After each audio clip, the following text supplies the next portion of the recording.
Today we're going to be hiking in a hot desert environment and even has a hot wind blowing on top of that to make things even better for us.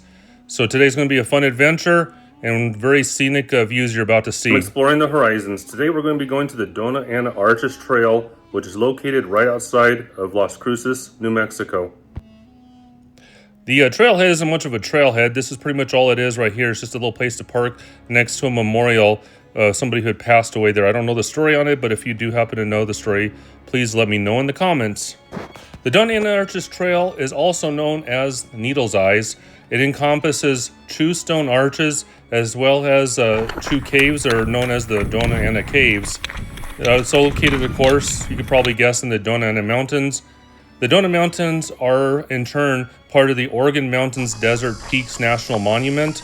It's a very huge monument that also incorporates the Oregon Mountains, the Sierra de Uvas, as well as the Portillo Mountains.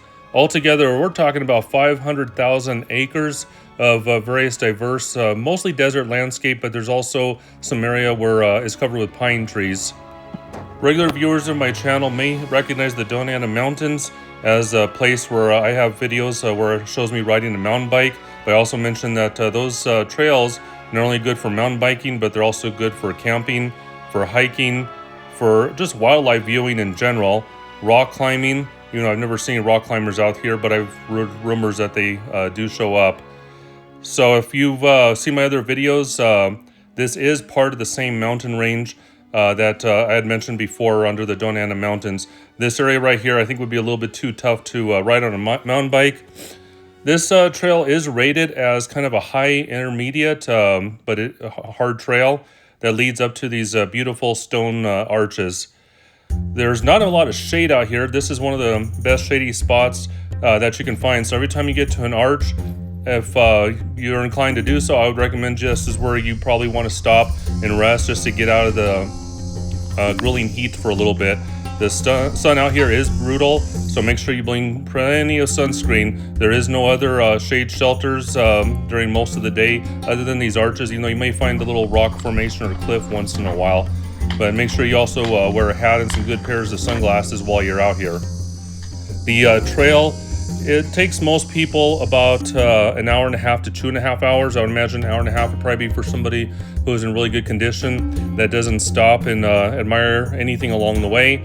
So I'd probably recommend for most of us, I'd probably plan about 2 to 2.5 hours. Unless you have somebody who's really slow in your group that needs to rest frequently, then of course you increase the time accordingly. It's about a 3.2 mile loop, and I highly recommend you bring hiking sticks with you.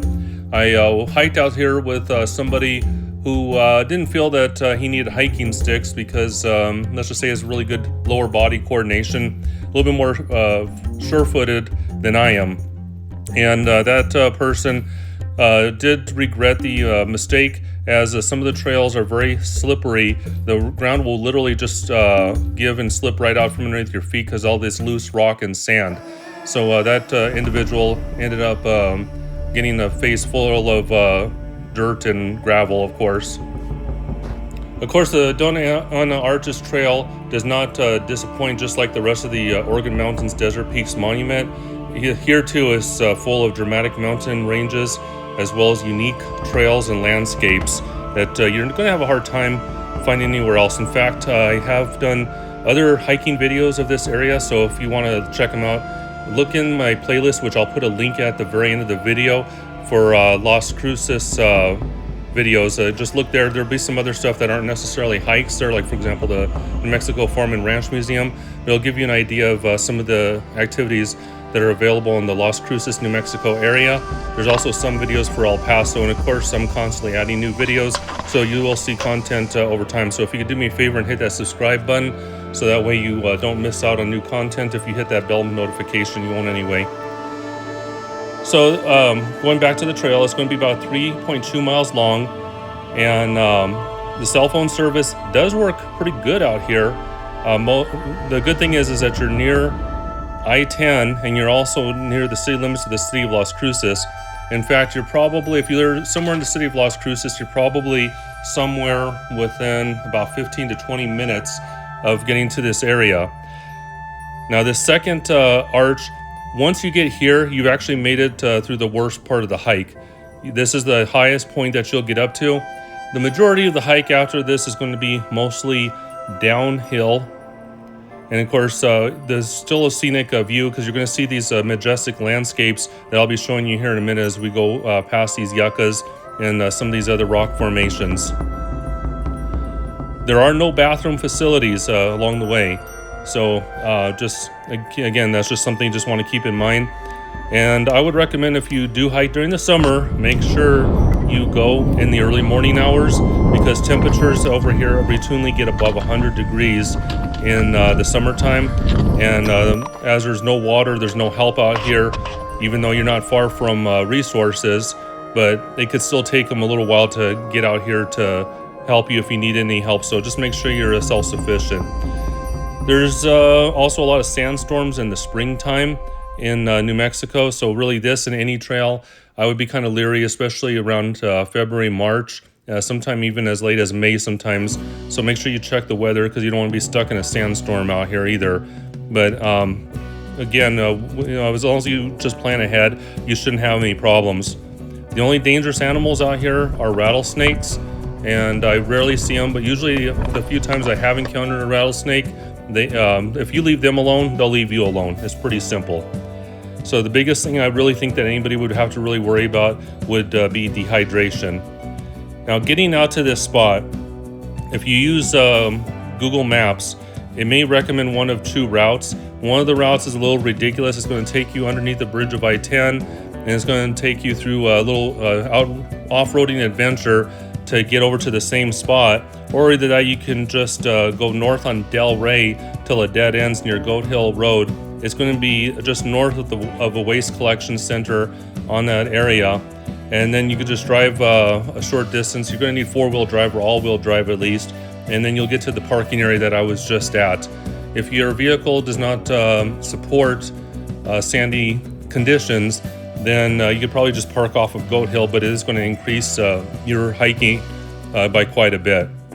And just keep in mind that this is already a very difficult hike as is.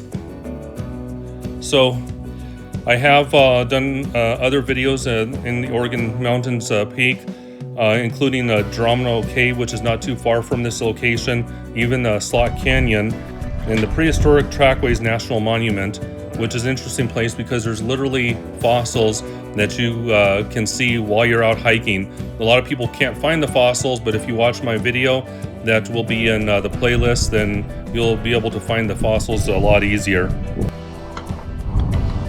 There are a lot of people that like to come to this area to ride ATVs. A lot of these paths I'm on that are kind of wide, they're actually ATV or UTV trails. Sometimes I've even seen Jeeps navigating these trails as well. So you may see off-road enthusiasts, so just be prepared for them.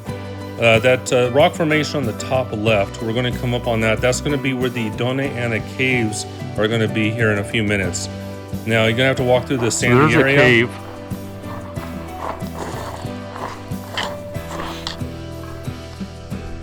There's a rope ladder that goes up in there. I can see light coming from the other way.